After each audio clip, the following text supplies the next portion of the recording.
और मंच से उपस्थित हैं आदरणीय जिनके नेतृत्व में यहाँ इतनी बड़ी भीड़ जुटी है, राधा कृष्ण गुप्ता जी उर्फ बच्चू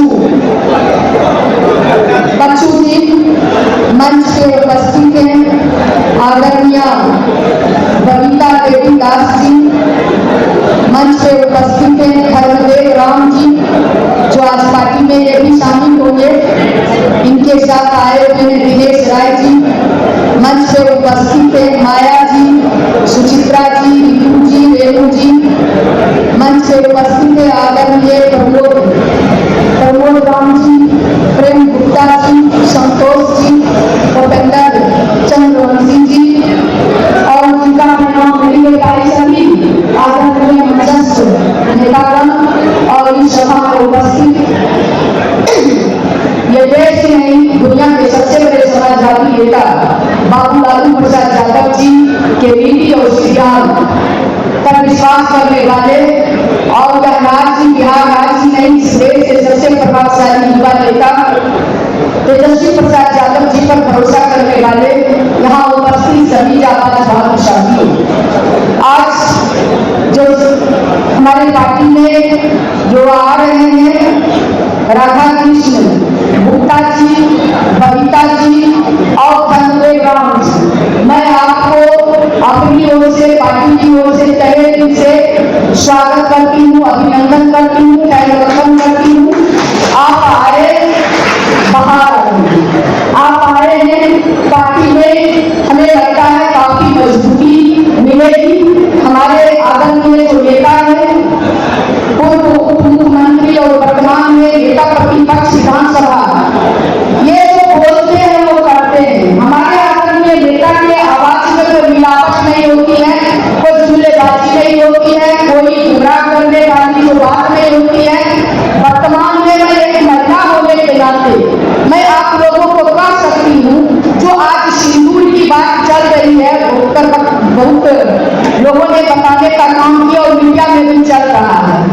आज देखिए नरेंद्र मोदी जी, मैं इस मंच के माध्यम से कहना चाहती हूँ कि नरेंद्र मोदी जी ना तो आप सूबेदार है, ना आप कोई लेफ्टिनेंट जनरल है, ना तो आप कोई कैप्टन है, आप देश के प्रधानमंत्री हैं। आप जो है चाहे हमारे जल सेना हो, थल सेना हो, वायु सेना हो, मैं अपने सेना पर गर्व करती हूँ, उन्हें सैल्यूट करती हूँ, जिनके बदौलत देश सुरक्षित है।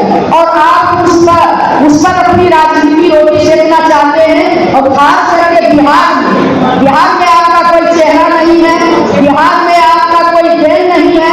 आपने जुमलेबाजी किया था कि बिहार में जो है हम विशेष राज्य का दर्जा देंगे, विशेष पैकेज देंगे, और जो वर्तमान में मुखिया है वो भी कहते थे आपने बिहारियों को डीएनए खराब कहा, और कितना बक्कू का बक्कू और बोरा का बोरा नाक और बात काट के आपके पास गया।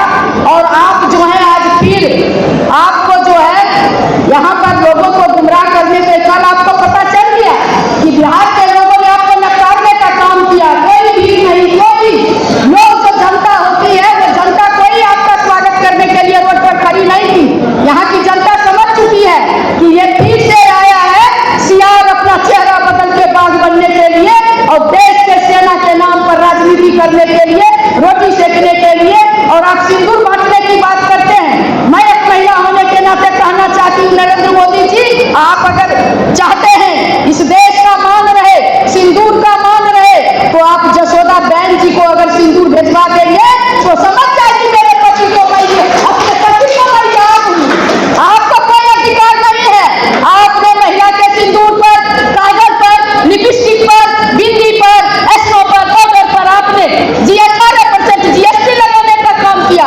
और आज आप सिंगार सिंदूर बांट रहे हैं। आपने देश के सेना का जिसके लिए आपने पैगाम ये शुरू किया कि हम लड़ाई लड़ रहे हैं, हम आतंकवादी के खिलाफ हैं, हम सिंदूर ऑपरेशन चला रहे हैं, और आज उस पर राजनीति करके महिलाओं के बीच आप मजाक बनाते हैं। आप वो डायलॉग सुने होंगे कि आप क्या जानो एक चुटकी सिंदूर की कीमत, रमेश बाबू।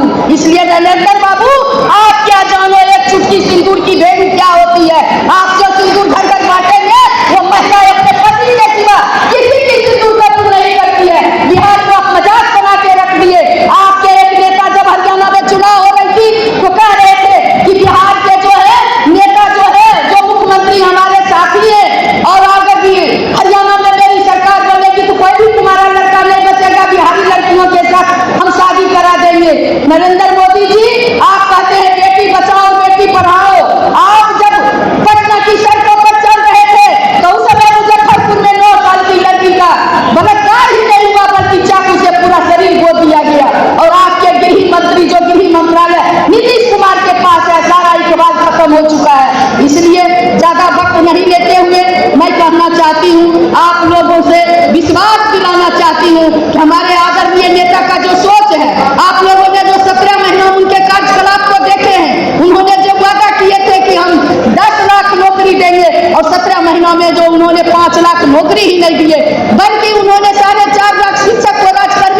पैसा दिए। मदरसा के टीचर हो, चाहे वह मरकज तालीम के टीचर हो, सारे लोगों को उन्होंने मांगे बढ़ाने का काम ही नहीं किए, बल्कि 3.5 लाख और हो जाती नौकरी, लेकिन ये पलटी मार के तो प्रक्रिया गिन करके आए थे। और 90 जो कहे थे मेडल ना और नौकरी पा, उनको भी उन्होंने देने का काम किया, DSP रैंक का नौकरी देने का काम किए। सारे जगह जो है, चाहे पर्यटन के क्षेत्र में हो, IT सेल के क्षेत्र, अमूलचूल परिवर्तन आपने हमारे नेता को देखे हैं। इसलिए भरोसा रखिए तेजस्वी प्रसाद यादव जी को हाथों को मजबूत करने के लिए जो आप लोग हमारे पार्टी को ज्वाइन किए हैं, राधा कृष्ण गुप्ता जी, बबीता जी और धर्मदेव राम जी जो आज ज्वाइन कर रहे हैं, मैं पुनः आप लोगों का हार्दिक स्वागत करती हूँ। और जिस जज्बा के साथ आप शामिल हुए हैं, तब तक यही जज्बा बनाए रखना है, यही जुनून बनाए रखना है, क्योंकि हमारे नेता का सोच है बढ़ता बिहार, उगता बिहार, जुड़ा बिहार और विकसित बिहार को बनाने के लिए 2025 में तेजस्वी यादव को मुख्यमंत्री हम लोगों को बनाना है। आप लोगों को सब लोग मिल करके हम ऐसे आपातकालीन सरकार को 20 साल में जो 67,000 बिहार के नागरिकों की हत्या हुई है, उसको रोकने के लिए आज सरकार जो है, सरकार का पुलिस या तंत्र लोगों पे जुर्म डाल रही है, लोगों को बिना मतलब का जेल भेज ही नहीं रही है, बल्कि हत्या भी कर रही है। इसलिए जो है